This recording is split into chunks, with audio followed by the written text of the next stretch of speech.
કાંકરેજ તાલુકાના ઉચરપી ગામે ગામના પીવાના સમમાં મૃત કબૂતર જોવા મળ્યું। નર્મદા પાણીથી ભરાતા ગામના સંપ ટાંકામાં મૃત હાલતમાં કબૂતર જોવા મળ્યું। પીવાના સંપ આજુબાજુ કાદવ કિચડ જોવા મળ્યું। સરપંચ જોડે એવું પણ જાણવા મળ્યું નર્મદા પાણી આગળથી આવતું હોવાથી કબૂતર આવ્યું હશે અંદર।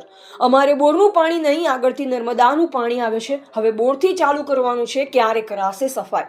સંપમાં પાણી આવતું હતું ને ભરેલ છે, તો શું મૃત કબૂતર કાઢ્યા પછી ગ્રામજનોને આ જ પાણી પીવું પડશે? શું સંપ ચોખ્ખો કરી ભરાશે? તેવા અનેકો સવાલ। સુચરપી ગ્રામ પંચાયત તંત્ર પાણી સંપ રામ ભરોસે ચલાવે છે।